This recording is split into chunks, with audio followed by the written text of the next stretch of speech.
وکفا والصلاة والسلام علی عباده الذین اصطفى فاعوذ باللہ من شرور انفسنا ومن سیئات اعمالنا من یهد اللہ فلا مضل له ومن یضلل فلا هادی له واشهد ان لا الہ الا اللہ وحدہ لا شریک له واشهد ان محمدا عبدہ ورسولہ اما بعد فان خیر الحدیث کتاب اللہ وخیر الہدی ہدی محمد صلی اللہ علیہ وسلم وشر الامور محدثاتها وكل محدثة بدعة وكل بدعة ضلالة وكل ضلالة في النار اعوذ بالله السميع العليم من الشيطان الرجيم من حمزه ونفخه ونفثه بسم الله الرحمن الرحيم اللهم صل على محمد وعلى آل محمد كما صليت على إبراهيم وعلى آل إبراهيم إنك حميد مجيد اللهم بارك على محمد وعلى آل محمد كما باركت على إبراهيم وعلى آل إبراهيم إنك حميد مجيد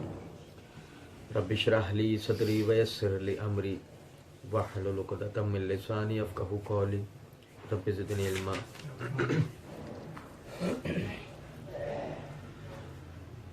واستبق الباب وقدت قميصه من دبر وألفيا سيدها لدى الباب قالت ما جزاء من أراد بأهلك سوءا إلا أن يسجن أو عذاب أليم قال هي راودتني عن نفسي وشهد شاهد من أهلها إن كان قميصه قد من قبل فصدقت وهو من الكاذبين وإن كان قميصه قد من دبر فكذبت وهو من الصادقين فلما رأى قميصه قد من دبر قال إنه من كيدكن إن كيدكن عظيم يوسف أعرض عن هذا واستغفري لذنبك إنك كنت من الخاطئين وقال نسوة في المدينة امرأة العزيز تراود فتاها عن نفسه قد شغفها حبا إنا لنراها في ضلال مبين فلما سمعت بمكرهن أرسلت إليهن وآتت لهن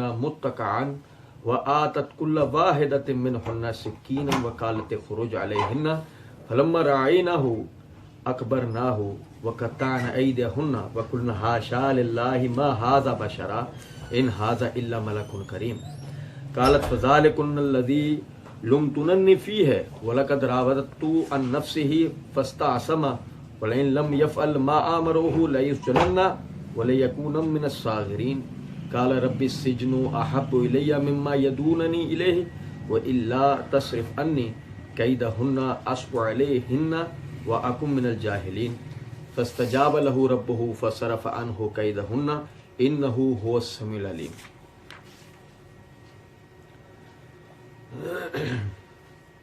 اللہ رب العزت کے فضل و کرم سے آیت نمبر 24 تک پچھلے درس میں ہم نے پڑھا تھا. آیت نمبر 25 سے آیت نمبر 34 تک آپ بھائیوں کے سامنے پڑھا ہے.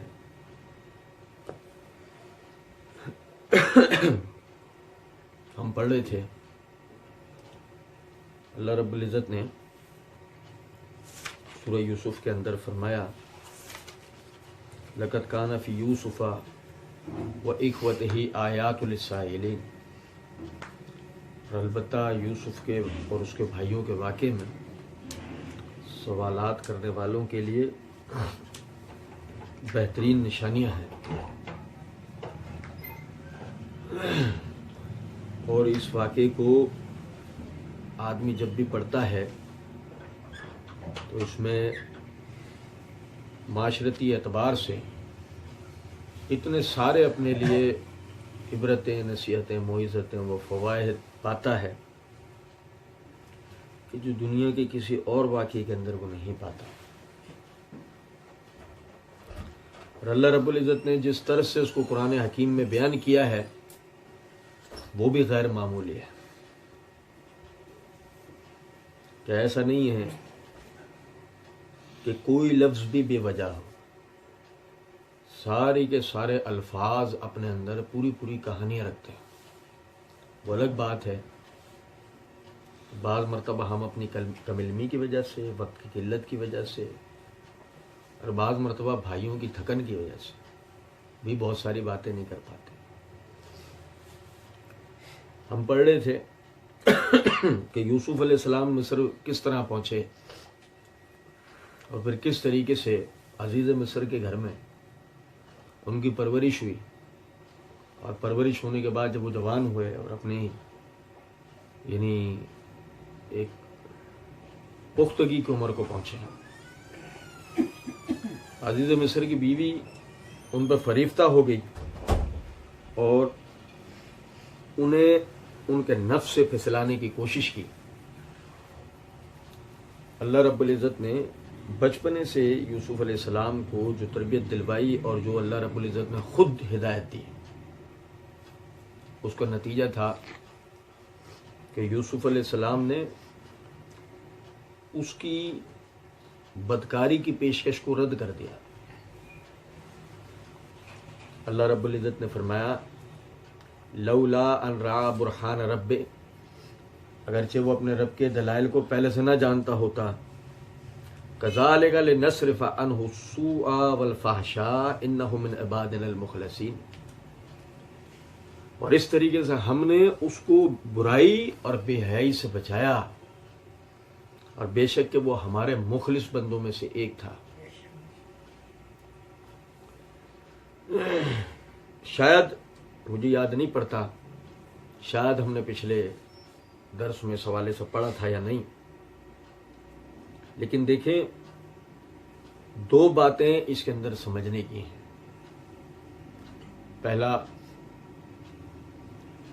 یہ آیت اس بات کی دلیل ہے آپ اپنے معاشرے سے برائی اور بے حیائی اللہ کے اتارے ہوئے ضابطے کو رائج کیے بغیر نہیں ہٹا سکتے، نہیں ختم کر سکتے۔ دیکھو اللہ نے بات کہی کہ اس نے اپنے رب کی دلائل کو اگر نہ دیکھ لیا ہوتا تو عام آدمی نہ جاننے کی وجہ سے برائی اور بدکاری کے معاملات میں لگ جاتا ہے۔ یہاں ایک بات یہ سمجھنے کی ہے، اسلام برائی کو صرف برائی نہیں بتاتا، برائی کے نقصانات سے بحث کرتا ہے۔ اسلام بے حیائی کی اقسام پر بحث نہیں کرتا، بلکہ اسلام اس بے حیائی کے نقصانات کو سمجھاتا ہے، جس سے ایک عام آدمی کا جو مطلوب ہے وہ پورا ہو جاتا ہے۔ آدمی چاہتا ہی کیا ہے؟ اسے کوئی نقصان نہ ہو، اسے فائدہ کم از کم نہ ہو، اسے نقصان نہ ہو۔ اسلام اسے نقصانات سمجھاتا ہے، لیکن اب مسئلہ تو سارا یہ ہے کہ اگر آدمی اسلام کو ہی نہ پڑھے، اسلام کو ہی جاننے کی کوشش نہ کرے، تو اس کو کیسے پتہ لگے گا کہ کن چیزوں میں میرے لیے فوائد اور کن چیزوں میں میرے لیے نقصانات ہیں؟ تو ضرورت اس بات کی ہے کہ ہم اگر یہ چاہتے ہیں کہ ہمارے معاشرے سے برائی اور بے حیائی ختم ہو، تو برائی اور بے حیائی ختم کرنے کے لیے آپ نے اب جیسے دیکھیں سمجھیں، ایک نئی وبا ہے، ایک نئی وبا چلی ہے ہمارے ہاں۔ ایک طبقہ ایسا موجود ہے، وہ کہتے ہیں کہ دیکھو یورپین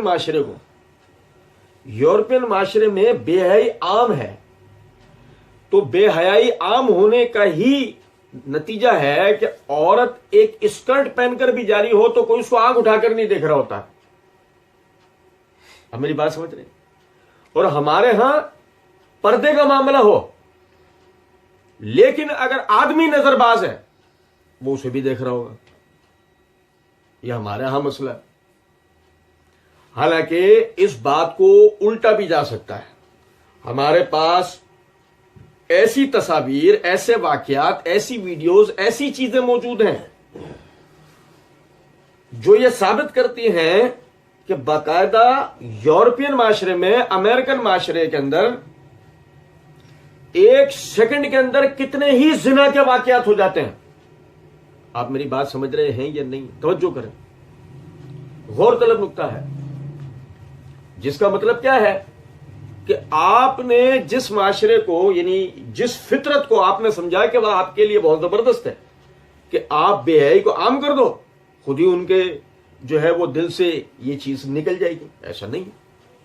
وہ اس کی مثال دیتے ہیں کہ بھوکے کو کھانا کھلا دو تو کیا ہوگا؟ وہ دوبارہ کھانا نہیں مانگے گا۔ یہ بات ایسے نہیں ہے۔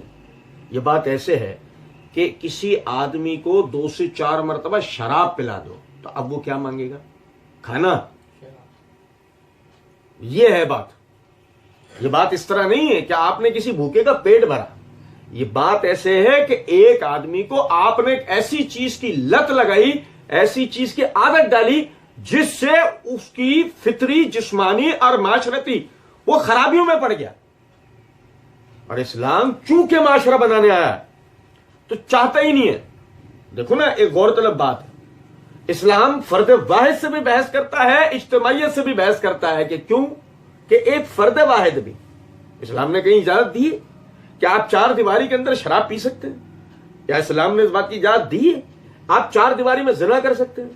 اسلام کسی بھی جرم یا گناہ کے کام کو 4 دیواری تک کے اندر کرنے کی اجازت اس لیے نہیں دیتا کہ آج اگر اتنی کی اجازت بھی دی تو کل یہ باہر بھی آئیں گے, کل یہ معاملہ مزید بڑھ سکتا ہے اور یہ چیز بد امنی کا, بے سکونی کا باعث بنے گی. یہی وجہ ہے کہ اس قسم کے اقدار, اس قسم کے اصولیات اللہ رب العزت نے نازل کیے کہ جس کی روشنی میں معاشرے سے زنا رکتا نہیں ہے, بے حیائی یا برائی رکتی نہیں ہے, ہمیشہ کے لیے ختم کر دی جاتی ہے, ہمیشہ کے لیے ختم ہو جاتی ہے. اچھا, میں نے عرض کیا تھا کہ ضرورت کیا ہے؟ ضرورت یہ ہے کہ آپ اسے پڑھاؤ گے تو یہ پیدا ہوں گے اس قسم کی فطرت کے لوگ. آپ دیکھیں, یہ سوچ پہلے نہیں تھی جب تک اے لیول نہیں آیا تھا. یہ اس وقت نہیں تھا مسئلہ. میں کئی مرتبہ جب یہ اس قسم کے تذکرے چھیڑتا ہوں تو میں ساتھ ہی توجہ دلاتا جاتا ہوں کہ دیکھیں, ہم خدا نخواستہ, چھوڑ دیں اس کو یار, ہم خدا نخواستہ عصری علوم کے یعنی سے نفرت نہیں کرتے. ہم کوئی عصری علوم کے مخالف نہیں. ہم یہ کہتے ہیں کہ عصری علوم کو اسلام کی چھلنی میں چھاننے کی ضرورت ہے کہ یہ پتا ہو کہ یہ سبق, یہ نصیحت, یہ عبرت, یہ موعظت, یہ ہمارے لیے نصیحت ہو سکتی ہے. ایک چیز ہمارے لیے نصیحت ہی نہیں ہے, ایک چیز ہمارے لیے عبرت ہی نہیں ہے, ایک چیز ہمارے لیے سبق ہی نہیں ہے بلکہ فتنہ ہمارے لیے. ایک چیز ہمارے لیے سبق نہیں ہے, وہ فتنہ ہے ہمارے لیے. اور ہمیں سبق کہہ کے اس کو اگر پڑھا دیا جائے تو نتیجے میں کیا ہوگا؟ تعمیر ہوگی, معاشرہ بنے گا نہیں, فتنے برپا ہوں گے, معاشرے میں بے راہ روی کی کیفیت پیدا ہوگی. یہی وجہ ہے کہ دیکھیں, ضرورت اس چیز کی ہے کہ آپ نے اپنے چھوٹے بچوں سے, ایک اور سنیں, یہ بھی ایک لطیفہ ہے ہمارے معاشرے میں, چھوٹے چھوٹے بچوں کو بلوغت کے بعد کی تعلیم دینا ہے, یا بلوغت کے بعد کے جو معاملات ہیں ان کے لیے ہوشیار بنانا, سمجھدار بنانا. اس کے لیے جب اس کے اساتذہ یا اس کے بڑے کردار ادا کر رہے ہو تو بعض ارد گرد کی خواتین, مرد حضرات, بعض ارد گرد کے لوگ یہ کہتے ہوئے بھی پائے گئے, ارے یار اتنے چھوٹے بچوں کو یہ چیزیں بتا رہے, جب عمر ہوگی خود ہی سیکھ لے گا. یہ جب عمر ہوگی خود ہی سیکھ لے گا. آپ سمجھیں ذرا اس بات. فطری بات یہ ہے کہ ماں باپ کے مرنے کے بعد ہی صحیح معنوں میں احساس ہوتا ہے کہ ماں باپ کی اہمیت کیا ہے. بچپن میں یا ان کی موجودگی میں کتنا ہی کہتے رہو, ارے بھائی بوڑھے ماں باپ کا خیال رکھ لو, چلے گئے تو ان کا نعم البدل دنیا میں کچھ بھی نہیں ہے, کچھ بھی کر لو نہیں ملے گا ان کا نعم البدل, نہیں مانے گا. فطری مسئلہ. مر جائیں گے تو نصیحت ہوگی. اب ایسے چوچلے ماں باپ کو یہ کہا جائے دیکھو جی چھوڑ دو, یہ اگر آپ کی عزت و احترام نہیں کرتا چھوڑ دو, اپنے وقت پہ خود ہی سمجھ لے گا. اور وہ وقت کیا ہے؟ جب یہ مر چکے ہوں گے. تو پھر ایسا سمجھنا ان کے کسی کام کا ہوگا؟ نہیں ہوگا. جب ایسا سمجھنا ان کے کسی کام کا نہیں ہوگا تو یہ جواب میں کیا کہیں گے؟ بھائی اس کو ابھی سمجھانے کی ضرورت ہے. جب یہ بات اس کو ابھی سمجھانے کی ضرورت ہے تو سمجھ لیں اس بات کو کہ ہر حیا, ہر شرم, ہر ایمان, ہر تقوی والی بات کو ابھی سمجھانے کی ضرورت ہے, پانی سر سے اوپر جانے کے بعد نہیں. کہ پانی سر سے اوپر چلے گیا اب چوچو سمجھانے کے لیے بیٹھیں گے, ایسے نہیں, ایسے ہوتا. خود ہم یہ اس بات کے اقراری ہیں. بچے کے ہاتھ میں موبائل دینے کے بعد گویا کہ ہم نے اس کے لیے بے حیائی اور برائی کی راہیں ہموار کر دی ہیں, آسان کر دی ہیں بالکل اس کے لیے. اور اس بات کے ہم زبانی اور بعض مرتبہ دلی طور پہ اقراری بھی ہوتے ہیں اس کے باوجود بھی اس کو دینی اقدار سکھانے سمجھانے کو تیار نہیں ہوتے. اللہ رب العزت نے اسی بات کی طرف توجہ دلائی ہے کہ اگر اپنے رب کی نشانیاں نہ دیکھی ہوئی ہو آدمی لازمی برائی اور بے حیائی میں مبتلا. کذالک لنصرف عنہ السوء والفحشاء، یہی دلائل تو ہیں جس کے نتیجے میں پھر ہم لوگوں کو برائی اور بے حیائی کے کاموں سے روکتے ہیں. ہم نے یوسف کو روکا، انہ من عبادنا المخلصین، وہ ہمارے مخلص بندوں میں سے. مخلص میں نے سورہ زمر میں بتایا تھا، سمجھے ذرا اس بات. اصل میں خلوص کہتے ہیں قلبی فعل کو. ایسا قلبی فعل آدمی ایک مقصد پر ایماندار، آدمی ایک مقصد پر کیا ہو؟ ایماندار. فرد سے، گھر سے، قوم سے، ملک سے، ملت سے. آدمی کسی مقصد پر ایماندار ہو، فرد سے، گھر سے، قوم سے، ملت سے. اب آپ میں ایسے اکیلے میں بیٹھ کر محاسبہ کرتے ہیں اپنے علاوہ ہم کس سے مخلص ہیں. ہم اپنے علاوہ کسی سے مخلص ہیں تو یہ مخلصی نہیں، خود غرضی ہے. اسے مخلصی نہیں کہا جاتا، اسے خود غرضی کہا جاتا.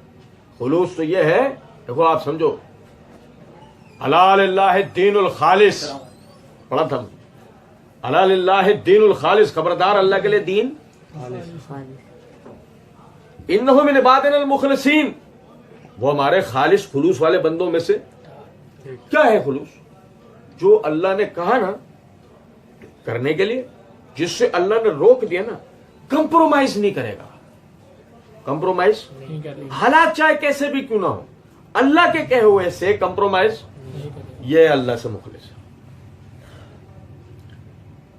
یہ اللہ سے غیروں سے وفا رکھے نہ رکھے، اللہ کا وفادار ہے، اللہ کا مخلص.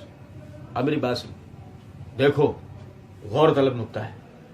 جب وہ عورت اس کی طرف بڑھتی ہے، اسے کہتی ہے تلک، وہ جواب میں کیا کہتے ہیں؟ معاذ اللہ انہ ربی احسن مثوایا، اللہ کی پناہ، تیرا شوہر میرا مالک ہے، مجھے اس نے اتنا بہتر ٹھکانہ دیا، مجھے اتنی زبردست تربیت دی، اور بے شک کہ ظالم کامیاب ہوتے نہیں. جس آدمی نے جو بھی ظلم کیا وہ اس میں کبھی کامیاب ہوگا، آخر کار اس کی پکڑ دنیا اور آخرت میں ہے. تو غور طلب نکتہ ہے کہ انہیں اس بات کا اقرار بھی ہے، لیکن سمجھو ذرا اس بات کو، اگر وہ مالک ہے تو یہ کون ہے؟ میں نے توجہ دلائی تھی نا، وہ مالک ہے تو یہ کون ہے؟ یہ بھی تو مالکن ہے نا. اگر اس کے ہر حکم کو ماننا ہے تو اس کے بھی تو ہر حکم کو ماننا ہے نا. لیکن مسئلہ یہ ہے، ان الحکم الا للہ، سب سے پہلے حکم کس کا ہے؟ سب سے پہلے حکم تو اللہ کا ہے نا. نبی صلی اللہ علیہ وسلم نے فرمایا لا طاعت لمخلوق الا فی معصیت اللہ، مخلوق کی فرما برداری خالق کی نافرمانی میں نہیں ہوتی. کیا خالق کی نافرمانی ہو رہی ہے، آپ مخلوق کی اطاعت کی باتیں کر رہے ہیں؟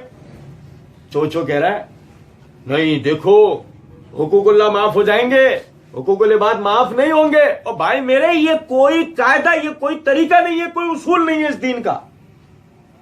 جہاں اللہ نے حقوق العباد کا ذکر بھی کر رکھا ہو نا، وہیں ساتھ اللہ پہلے کس کے حق کی بات کرتا ہے. جیسے سورہ بنی اسرائیل میں اللہ رب العزت نے فرمایا وَقَضَىٰ رَبُّكَ أَلَّا تَعْبُدُوا إِلَّا إِيَّاهُ وَبِالْوَالِدَيْنِ إِحْسَانًا، تیرے رب نے فیصلہ کر دیا ہے میرے سوا کسی کی عبادت نہیں کرو گے اور والدین کے ساتھ نیک سلوک کرو گے. پہلے اللہ نے کس کے حق کی بات کی؟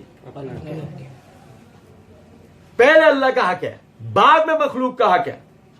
اور سمجھو آج جس مخلوق کی اطاعت کی جو شکل بھی ہمارے پاس آئی ہے، اللہ کے حکم سے آئی ہے. اگر پہلے اللہ کے فرما بردار نہیں بنتے، آج مخلوق میں جس کی اطاعت کرنے کا ہم پر حکم آیا ہے اسے تسلیم کرتے؟ سوال ہی نہیں پیدا ہوتا. یہی وجہ ہے کہ آپ دیکھو مالکن ہے، لیکن یوسف کس سے مخلص ہے؟ مالکن سے، اپنے اصل مالک سے. اللہ مالک الملک سے، اللہ بادشاہوں کے بادشاہ سے، سلطنتوں کے مالک سے، اس سے مخلص تھے. یہی وجہ اللہ نے فرمایا انہ من عبادنا المخلصین، وہ ہمارے مخلص بندوں میں سے ایک تھا.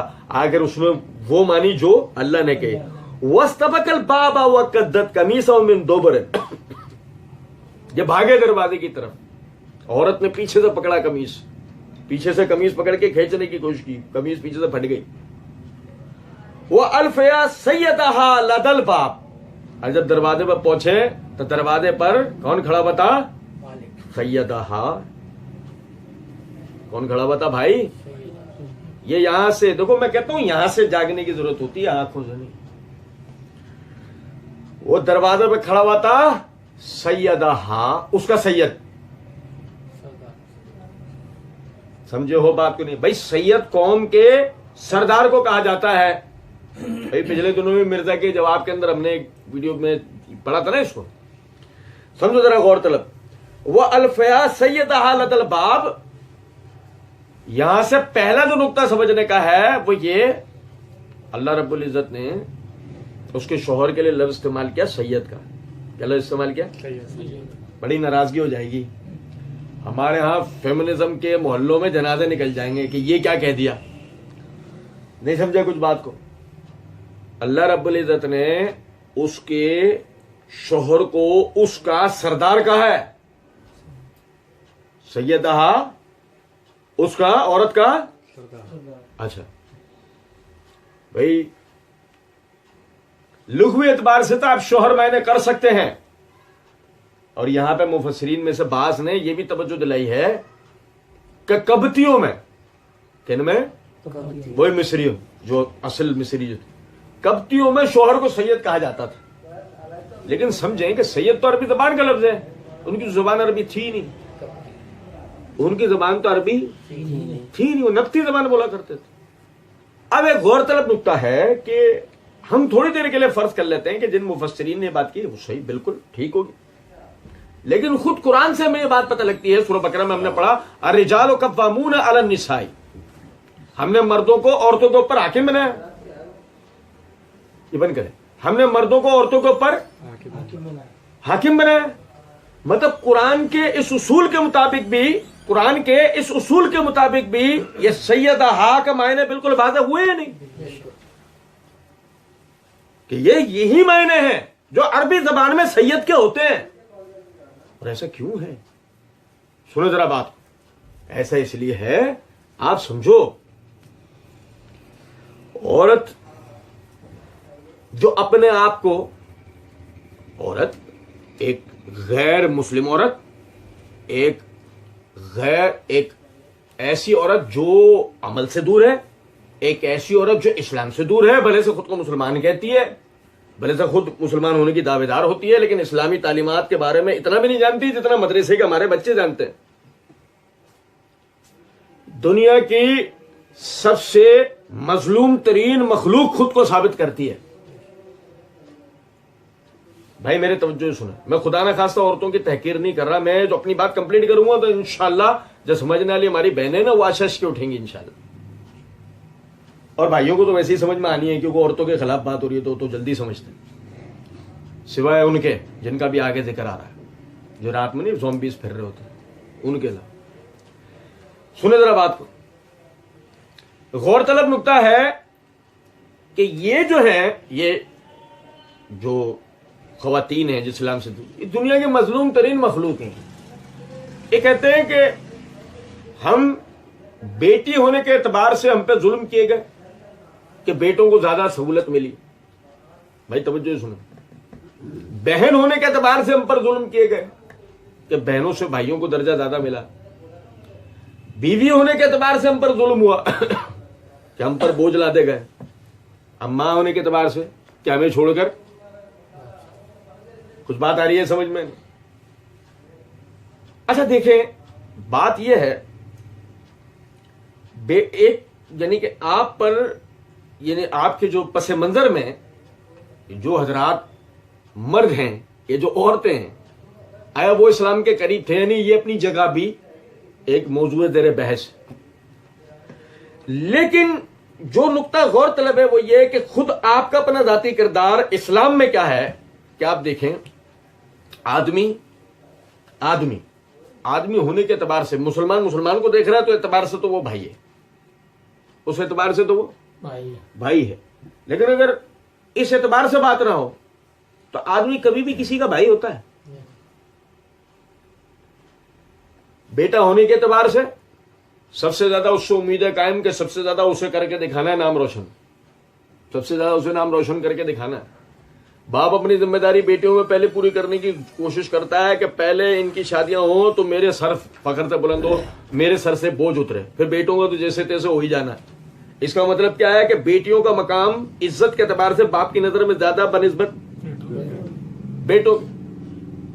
ایسے بھائی کا مسئلہ ہے، دنیا بھر کی عورتیں بے پردہ پھرے، اسے پریشانی نہیں ہوگی، اپنی بہن بے پردہ نہ پھرے، اپنی بہن کو کوئی آنکھ اٹھا کے نہ دیکھ لے، اپنی بہن کی کوئی بے عزتی نہ ہو جائے، اپنی بہن کے بارے میں کوئی تانا کوئی کلمہ منہ سے نہ نکال دے، ایسا اس کو اپنے بھائی کے بارے میں اتنی پرواہ نہیں ہوگی جتنا اس کو اپنی بہن کے بارے میں پرواہ ہوگی۔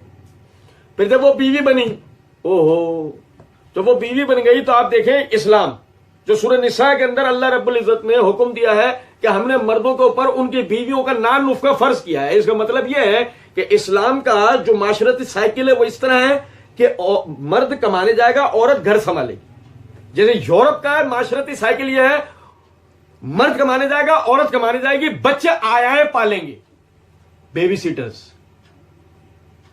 مرد کمانے جائے گا، عورت کمانے جائے گی، وہ اپنی جگہ بحث ہے کہ بچہ پیدا کریں گے یا نہیں، وہ اپنی جگہ ایک بحث ہے، اس سے تو بھی ہم بات ہی نہیں کر رہے ہیں۔ مرد کمانے جائے گا، عورت کمانے جائے گی، بچے بیبی سیٹرز پالیں گی۔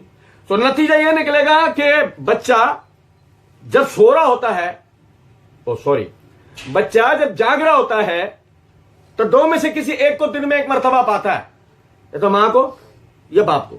کبھی وہ جاگتا ہے تو باپ جا چکا ہوتا ہے، کبھی وہ جاگتا ہے تو ماں جا چکی ہوتی ہے، اور یوں ایک ہی ہے جو اس کو پھر نظر آ جاتی ہے، اور وہ کیا ہے؟ اس کی آیا، بیبی سیٹر۔ گو اگر وہ بھی بدلی تو آپ سمجھیں اس بدلتے ہوئے ماحول کے اندر جب وہ بڑا ہوگا، اس کا دماغ کس درجے کا اپنے معاشرے کا غدار ترین دماغ ہوگا، اس کا مزاج کتنا زیادہ کڑوا ہوگا اپنے معاشرے کا۔ یہی وجہ ہے آج ہم امریکن یورپین معاشرے کے مردوں اور عورتوں کے کردار کیسے پاتے ہیں، جبکہ اس کے برعکس ہمارا اسلامی سائیکل کیا ہے؟ مرد کمانے جائے گا، عورت، نتیجے میں دونوں چیزیں بیلنس رہیں۔ اب اس صورت کے اندر ہمارے گھر کی عورتیں وہ جب گھر سنبھال رہی ہوتی ہیں تو انہیں گھر بھی کیسے ملتا ہے؟ وہ پرانے والے زمانے میں تو گھر بڑے ہوتے تھے نا ہمارے، پھر جیسے ہمارے خاندان سکڑتے گئے ایسے گھر بھی سکڑتے گئے۔ اب کبوتروں کے گھونسلے بن گئے، فلیٹ۔ پہلے تو گھر بڑے ہوتے تھے نا، اب وہ گھر بھی سکڑتے گئے۔